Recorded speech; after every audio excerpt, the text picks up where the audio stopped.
John Falcone, di mana ia seorang mantan tentara Amerika Serikat. Beliau terlihat meminum alkohol berisi peluru untuk kemudian dia mencoba menembak kepalanya sendiri. Sehingga bisa diambil kesimpulan bahwa John ini mengalami trauma berat jangka panjang akibat kehilangan semua kawan-kawannya saat perang di masa lalu.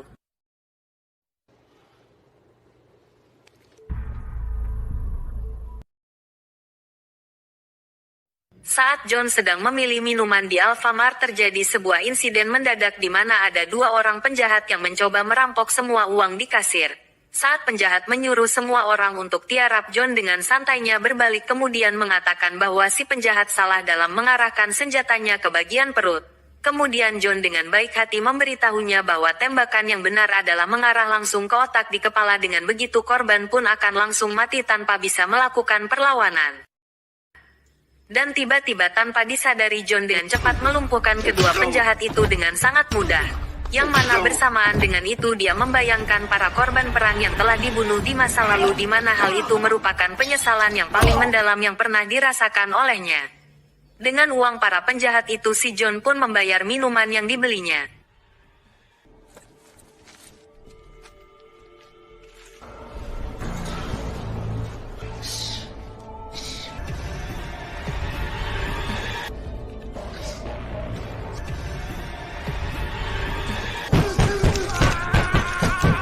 Esok paginya John kedatangan kakaknya yang bernama Cindy, di mana hanya ia yang merupakan saudari satu-satunya yang sangat peduli dengan keadaan John.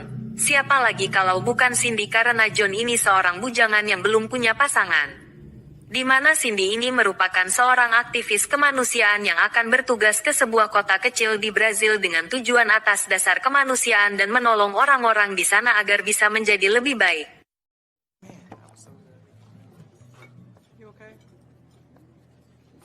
Namun apa yang terjadi beberapa hari setelah kepergiannya, Cindy pun ditemukan sudah dalam keadaan sekarat tepat di pesisir pantai dengan luka mengering pada sekujur tubuhnya. Entah siapa pelakunya. Mendengar kabar tersebut, John pun dibuat sangat terkejut dan tentu saja tidak akan tinggal diam, di mana dia langsung pergi ke Brazil saat itu juga untuk melihat kondisi Cindy yang sedang sekarat.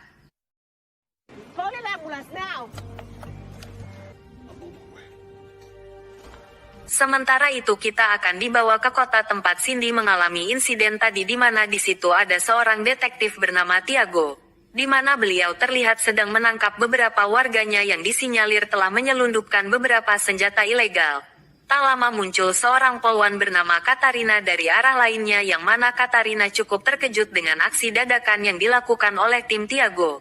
Selain melakukan operasi secara kasar, Tiago ini sering melakukan tugasnya tanpa konfirmasi pada Katarina, di mana ia beraksi di wilayahnya.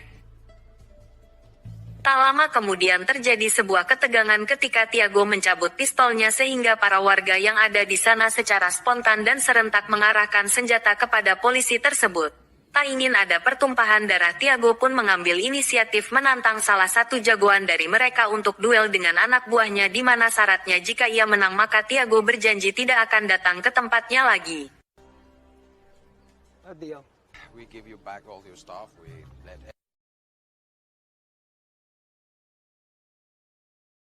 Dan inilah anak buahnya si Tiago, kita sebut saja namanya Eddie. Terjadi duel sengit di mana Eddie menguasai kemampuan seni bela diri capoeira, sehingga hal itu membuat si jagoan kewalahan.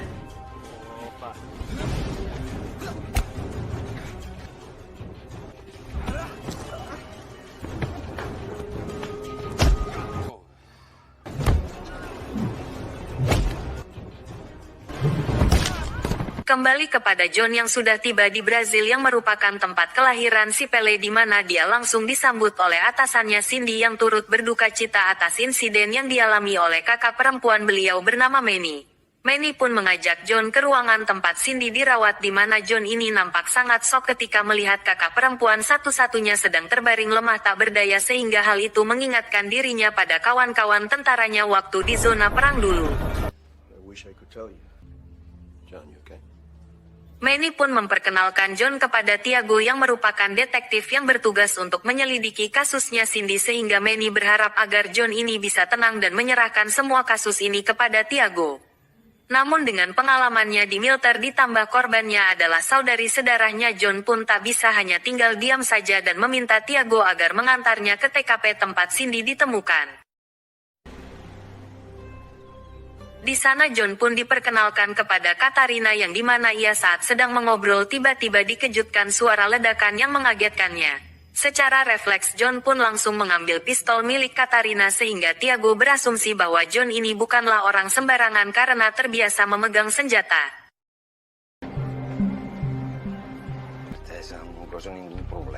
My sidearm, please. Katarina pun menjelaskan bahwa semua fasilitas infrastruktur seperti puskesmas, sekolah, kantor kecamatan, dan kandang kerbau semuanya dibiayai dari bisnis ilegal yang ada di kota ini. Dan para warga terpaksa melakukan itu karena pemerintah tidak pernah memperdulikan mereka sama sekali.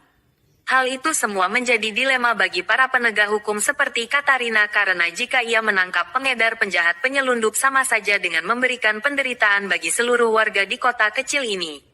Beberapa saat Katarina sudah pergi, John pun kembali ke TKP tempat Cindy ditemukan di mana John melihat beberapa pemuda yang mencurigakan, kemudian dia mengikutinya dan melihat kalung Cindy dipakai oleh salah satu pemuda tersebut. Terjadi sebuah perkelahian di mana John mampu mengalahkan semua pemuda cukup jago di kota tersebut, namun bagi John mereka tidak lebih dari sekedar sekelompok pemuda yang letoy.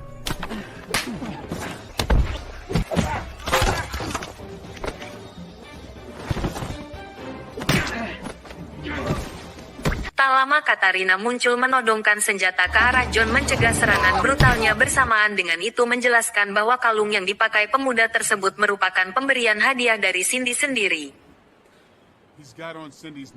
Give them the necklace as a gift. Karena ternyata adik dari pemuda tersebut merupakan teman dekat si Cindy dan masalahnya adiknya dari pemuda tersebut dikabarkan menghilang sesaat sebelum insiden yang menimpa Cindy. Sehingga bisa diambil kesimpulan pelaku yang telah membuat Cindy sekarat adalah pelaku yang sama yang telah menculik adiknya si pemuda tersebut. Saat akan pergi si pemuda pun memberikan sebuah buku catatan milik Cindy di mana buku tersebut sempat dititipkan kepadanya dengan harapan John mendapatkan sebuah petunjuk yang mengarah kepada si pelaku sesungguhnya.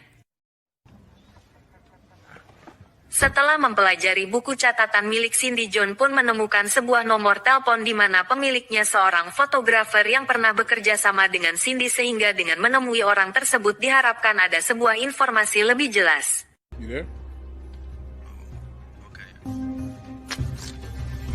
Karena tidak mendapat informasi lebih, John pun diam-diam menerima flash disk milik si fotografer tersebut, berharap John dapat menemukan sebuah petunjuk yang bisa ditemukan di dalamnya. Dan sesaat si fotografer akan pergi memasuki mobilnya, tiba-tiba meledak yang sepertinya sudah disabotase oleh seseorang di sana. Disusul dengan beberapa orang di dalam mobil menghujani peluru, terjadilah baku tembak, akan tetapi beruntung John berhasil selamat dari maut.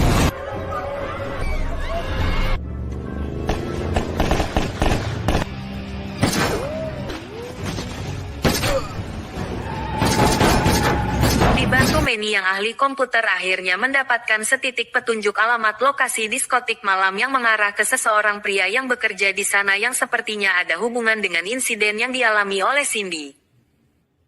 Manny mengungkapkan fakta menarik tentang sekelompok Yakuza yang sudah tinggal di Brazil sejak 30 tahun silam, di mana para Yakuza tersebut dianggap sebagai penjahat sesungguhnya karena sering terjadi kasus penculikan anak kecil yang kemungkinan besar dilakukan oleh para Yakuza tersebut. Dan Cindy nampaknya menyadari hal itu, di mana Cindy kemungkinan melakukan investigasi sendirian sehingga kemungkinan ketahuan para Yakuza langsung memberi pelajaran kepada Cindy sebagai peringatan.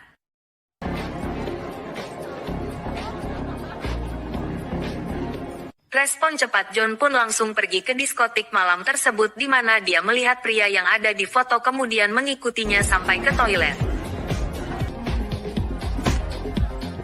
Setelah kepalanya ditenggelamkan ke dalam kloset yang bau jengkol, pria tersebut pun akhirnya menginformasikan mengenai pelaku yang telah menganiayanya Cindy hingga menderita. Di mana pria itu memberikan sebuah alamat yang menjadi tempat markas para penjahat itu bersembunyi.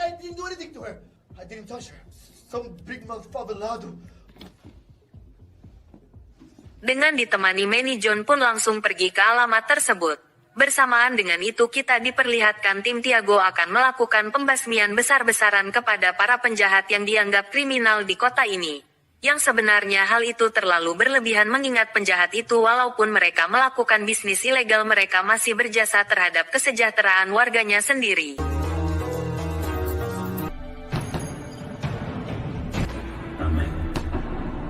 Setelah membantai habis penjahat di kota itu, satu anggotanya tak sengaja melihat beberapa pria Jepang dengan setelan jas rapi sedang mengangkut beberapa anak kecil di mana saat anggotanya sudah menodongkan senapan muncul Tiago yang justru menembak kepala anggotanya sendiri. Faktanya Tiago melindungi para Yakuza yang telah lama tinggal di Brazil di mana Tiago sengaja mengkambing hitamkan seluruh penjahat yang ada di kota ini demi untuk menutupi kejahatan yang dilakukan oleh para Yakuza tersebut.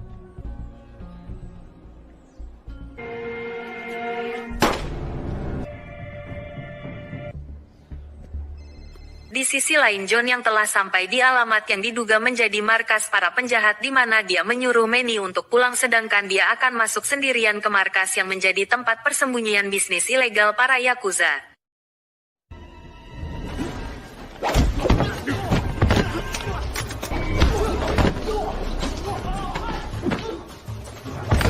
Dengan tubuh kekar serta pengalamannya semasa di militer dulu, John menghabisi satu persatu anggota Yakuza dengan mudah sehingga hal itu membuat pengelola merasa khawatir. Untuk itu salah satu anak buahnya Yakuza pun menghubungi sang bos alias ke gedung putih para Yakuza di mana si bos ini terlihat sangat mengerikan dengan tato yang khas Yakuza dan sebuah kepala pelontos super licin. Dan kita akan diperlihatkan betapa kejamnya beliau di mana bos Yakuza dengan jiwa dinginnya menusuk si pria yang ada di diskotik malam waktu itu karena dianggap telah mengkhianati Yakuza dan komplotannya.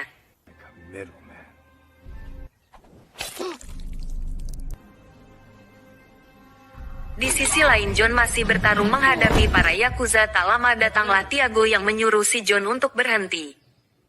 John pun menyerahkan sebuah koper yang ditemukan di mana John yakin bahwa isi dari koper tersebut merupakan bukti-bukti kejahatan yang sudah dilakukan oleh para kelompok Yakuza tersebut.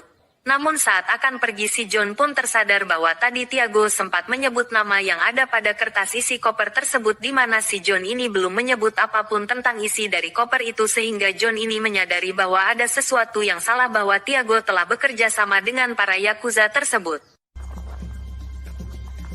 John pun berinisiatif bersembunyi di mobil Tiago di mana saat mereka akan menemui para Yakuza John pun keluar kemudian menghubungi Manny untuk mengirim polisi ke dermaga tempat anak-anak kecil itu akan diselundupkan.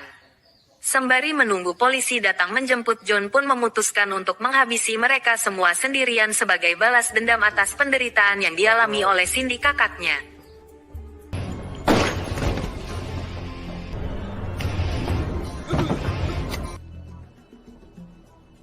Dengan modal bekal pengalamannya semasa peran di militer dulu John pun menghabisi satu persatu sampai akhirnya final battle dengan para jagoan-jagoannya.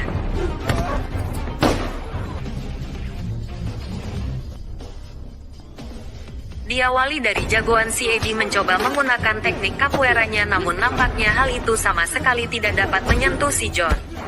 Dilanjutkan oleh Tiago yang tidak dibekali kemampuan bertarung sehingga saat dirinya terjatuh dia pun menggunakan drum dan melemparnya ke arah si John. Dan saat mereka berdua bersatu mengeroyok si John muncul si bos Yakuza dari belakang dengan pedang katananya di mana mereka bertiga bermaksud menyerang secara bergiliran untuk melumpuhkan si John. Namun apalah daya John ini terlalu tangguh saat Tiago dan Eddie menyerang duluan mereka pun tak bisa menyentuh seujung rambut pun dan justru merekalah yang terkapar. Di mana si John final battle dengan bos Yakuza dia pun mengambil double stick besi yang digunakan untuk mengimbangi si bos yang membawa katana terjadilah pertarungan yang seru sangat epik hasilnya sudah pasti John lah yang menang.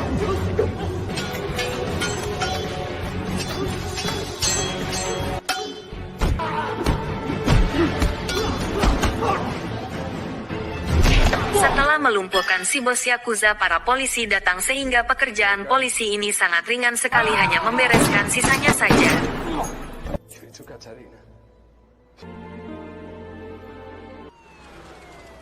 Setelah semuanya berakhir John pun masih memiliki sedikit masalah ketika Cindy kakaknya masih harus mendapat perawatan akibat luka dalam dan trauma berat yang dialaminya yang sudah pasti itu butuh biaya yang menguras kantong. Dengan semua fakta yang ada, Manny memberikan sebuah solusi agar John tak perlu lagi memikirkan biaya perawatan Cindy. Semua akan ditanggung BPJS Kesehatan, yaitu dengan menyetujui misi lain bergabung dengan Falcon Racing. CIA is full. Look, their plate's full.